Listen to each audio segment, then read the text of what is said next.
Shalom, selamat pagi Bapak Ibu semua. Hari ini Jumat 28 Juni 2024. Kita akan belajar di level 1 pelajaran ke-12 tentang integritas firman Allah. Sebelumnya yuk kita berdoa dulu. Selamat pagi Bapak, selamat Tuhan Yesus, selamat pagi Roh Kudus. Terima kasih Bapak, kami tidur dengan nyenyak, kami tidur dengan enak Tuhan, kami bangun dengan segar, dan kami bersyukur pagi ini Tuhan, Engkau menyediakan mana pagi buat kami. Terima kasih Bapak untuk semuanya. Kami mau duduk diam, mau dengar pelajaran-Mu ini. Terima kasih Roh Kudus yang ngajarin kami. Di dalam nama Yesus kami berdoa, haleluya, amen. Hari ini kita belajar integritas firman Allah. Sebelumnya kita pelajarin dulu ya, apa arti integritas. Integritas itu kalau di Kamus Besar Bahasa Indonesia, artinya itu mutu sifat keadaan yang menunjukkan kesatuan yang utuh, sehingga memiliki potensi dan kemampuan yang memancarkan kewibawaan atau kejujuran atau konsistensi atau kepastian. Nah, itu integritas. Nah, sedangkan firman Allah itu artinya apa? Di Yohanes 1 ayat 1, pada mulanya adalah firman. Firman itu bersama-sama dengan Allah. Dan firman itu adalah Allah sendiri. Jadi kesimpulannya, integritas firman Allah adalah kekonsistenan atau kepastian Tuhan Allah sendiri. Nah, diperkuat di ayat Yesaya ayat 55, pasal 55 ayat 11. Demikianlah firmanku yang keluar dari mulutku tidak akan kembali dengan sia-sia, tetapi ia akan melaksanakan apa yang kukehendaki dan akan berhasil dalam apa yang kusuruhkan kepadanya. Jadi Tuhan itu tidak pernah berubah ya, dulu, sekarang, dan selamanya. Nah, yang berubah kita. Bahkan di King James Version-nya, pasal 138 ayat 2, itu diceritakan bahwa Tuhan itu meninggikan firman-Nya di atas namanya sendiri. Jadi benar-benar firman Allah itu sesuatu yang melebihi Tuhan sendiri, luar biasa ya. Ini kita belajar di Matius 13 ya, ayat 3-23, itu perumpamaan tentang seorang penabur. Nah, benihnya itu perumpamaan seorang penabur yang menabur benih ya, yang jatuh ke 4 jenis tanah. Di sini kita tahu bahwa yang namanya penabur itu Tuhan sendiri. Benih itu adalah firman Tuhan. Tanah itu melambangkan hati kita atau jiwa kita. Nah, benihnya jatuh ke 4 jenis tanah. Jenis yang pertama itu di pinggir jalan. Artian pinggir jalan itu adalah orang yang di Alkitab tertulis ya, orang yang nggak mengerti. Dia mendengar firman tapi dia nggak ngerti. Misalkan kita ke gereja, ya ceritanya lucu-lucu, pendetanya menyampaikan dengan kisah yang lucu, yang seru gitu. Saat selesai dari gereja, apa sih yang menarik? Lalu ditanya gitu. Oh, apa ya? Nggak tahu saya ya. Saya taunya ya lucu aja, pokoknya lucu gitu. Jadi nggak nangkep apa esensi yang disampaikan itu. Makanya ya udah gitu aja, hilang. Terus yang jenis yang kedua di tanah yang berbatu. Ini orang mengerti. Dia dengar, dia ngerti, dia semangat. Tapi karena nggak punya akar, pas ada penganiayaan, ya udah hilang. Penganiayaan ini apa? Misalkan ya kayak tadi kita dengar, oh tentang ada apa tadi? Sepintas saya dengar kerasukan ya. Terus sepintas tadi kita bahas juga tentang yang serem-serem gitu di rumah. Terus tapi nggak mengerti firmannya. Nah, pas suatu saat sendirian di rumah, mulai merinding-merinding gitu. Akhirnya apa? Oh ya, jangan-jangan bener nih ada. Akhirnya ya udah dah, kayaknya bener nih, beneran ada. Nah, dia nggak mengerti kenyataan dan kebenaran. Akhirnya ya udah deh, kayaknya beneran ada itu. Menyerah gitu. Nah, contoh yang kedua mengenai bahasa roh. Tidak semua gereja ya itu bisa menerima tentang bahasa roh. Nah, supaya nggak bingung, nanti kita tunggu tentang pelajaran bahasa roh. Terus di tanah yang ketiga itu semak duri. Ini orang mengerti tapi khawatir. Khawatir sana, khawatir sini. Plus ada tipu daya kekayaan. Nanti apa katanya dunia, saingan, godaan dan lain sebagainya. Akhirnya apa? Ya udah menyerah. Jadi taburan itu gone gitu aja. Nah, yang keempat di tanah yang baik. Dia mengerti, dia terapkan, akhirnya dia berbuah. Ada yang 100, 60, dan 30 kali lipat. Nah, saya percaya kita semua yang ada di sini, di BPL ini, mendengar firman ini adalah tanah yang keempat ya. Nggak apa-apa kalau misalkan saat ini masih di jenis tanah yang kedua, yang suka khawatir, yang suka nggak baca firman, itu oke. Tapi saat kita dengar, ayo kita perlahan-lahan mulai. Makanya diadakan BBL biar saling menguatkan, saling mengingatkan, supaya kita sama-sama ke tanah yang keempat, tanah yang baik gitu ya. Jadi di sini sangat jelas bahwa penaburnya sama, benihnya sama, tapi tanahnya yang beda. Jadi ingat di sini tanah itu adalah ya.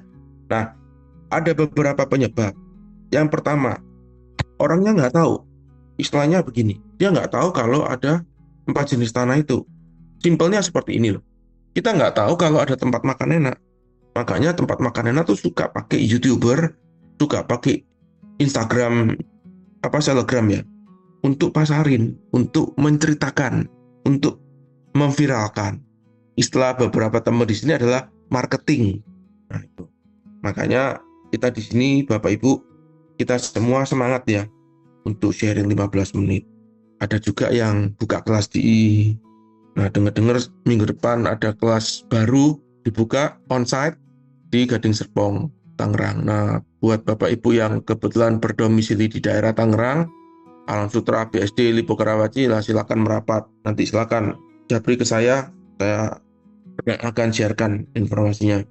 Supaya apa sih? Supaya banyak orang yang mengenal firman Tuhan dengan benar.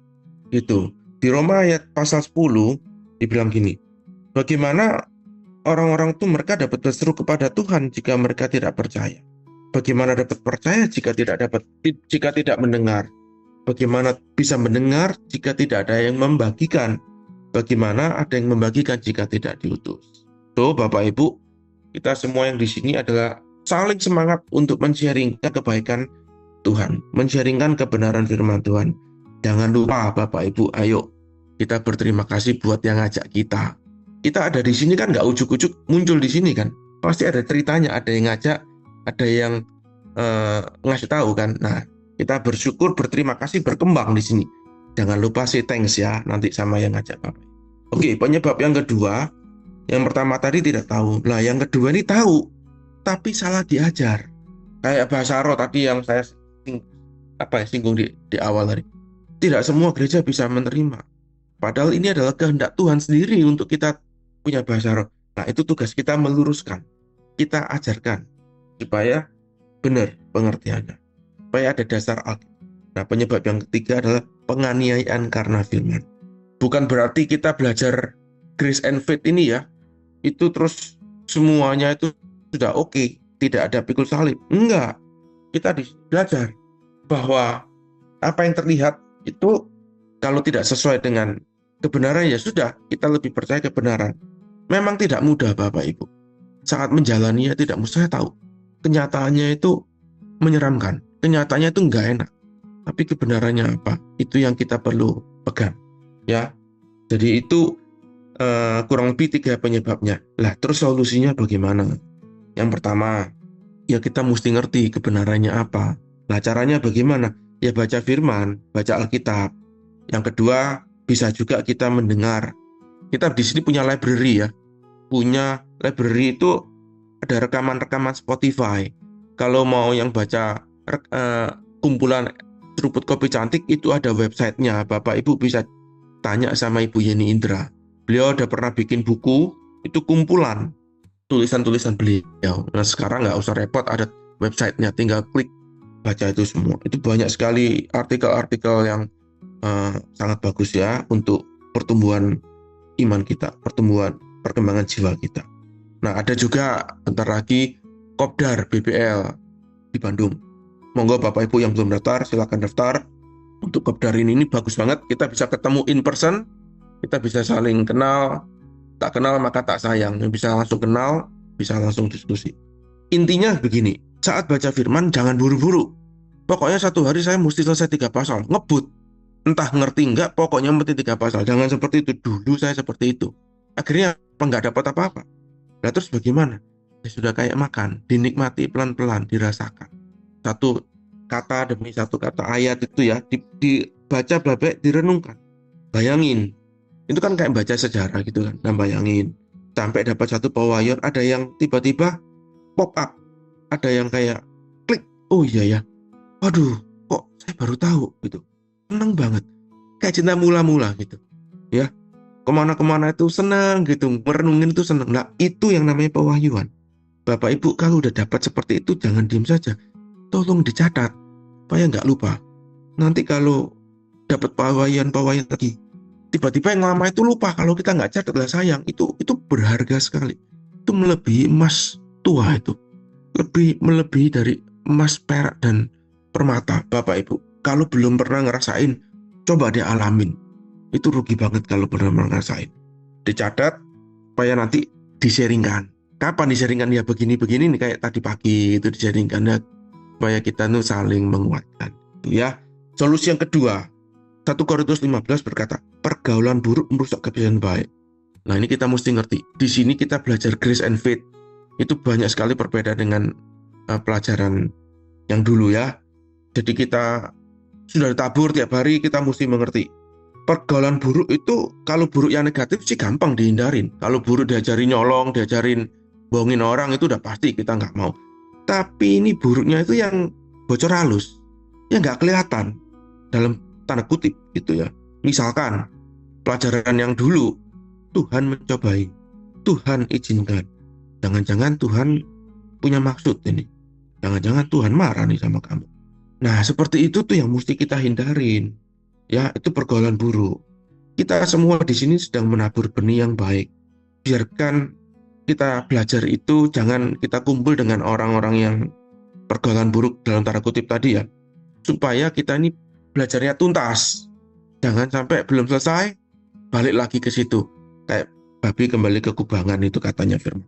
Ya, kita belajar dari kesalahan yang dulu kita buat, kekonyolan, stupid things dulu kita nggak ngerti, ya itu baik. Tapi bukan berarti itu dijadikan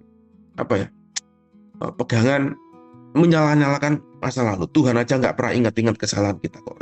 Roma 5:20 berkata, di mana dosa bertambah-tambah, di situ karunia bertambah. Intinya cuma satu, firman Tuhan itu menuntun, bukan menuntut. Coba cek lagi rekaman YouTube, rekaman Spotify yang pertobatan ya. Oke, yang terakhir itu solusinya apa? Kasih waktu. Selalu ada waktu untuk pertumbuhan, tidak ada yang instan. Seberapa cepat tergantung kita masing-masing. Ingat, hati bicara, tanah bicara hati, hati bicara jiwa. Jadi masing-masing. Penaburnya sama, benihnya sama, jiwa yang tanahnya yang beda, artinya jiwa kita. Ya, nanti lama-lama kasih waktu supaya itu benih itu yang baik itu bertumbuh. Terus kasih tanam yang baik. Kita nggak berasa. Tahu-tahu ada orang lain bilang, kamu kok beda sekarang. Kamu kok gak kagetan, kamu kok berubah sekarang. Nah, itu yang namanya perubahan tanpa usaha. Kita berubah dari dalam keluar, berubah dari inside out. Di sini saatnya kita menjadi terang dan garam dunia. Orang akan melihat beda. Terus mereka tanya, kok bisa ya? Lah ya mau tahu caranya, ikut BBL. Nanti saya share fotonya, covernya bukunya Andrew yang Effortless Changes, perubahan tanpa usaha. Itu Bapak Ibu boleh baca, bagus banget. Oke, sebagai closing, saya cuman ingat, ada beberapa teman saya tanya gini, kok saya sudah baca firman, kok saya sudah doa, saya sudah belajar ikut DI, tapi kok belum ada manifestasi ya? Kok saya nggak merasakan itu semua? Dulu saya juga sering bertanya sih, tapi setelah belajar ini saya jadi ngerti. Ingat loh, penaburnya sama, benihnya sama, tanahnya yang beda. Jadi artinya kita, sebaliknya kalau saya bayangin kalau Tuhan yang tanya balik ke saya gini, lah saya yang tanya sama kamu Imam, dia bilang gitu. Kenapa saya tabur ke si A, si B, termasuk ke kamu, yang si A bertumbuh, si B bertumbuh, kok kamu nggak bertumbuh? Jadi bukan tanya ke Tuhan, tapi Tuhan yang tanya sama kita, kenapa kamu yang nggak bertumbuh? Nah itulah ya integritas firman Tuhan.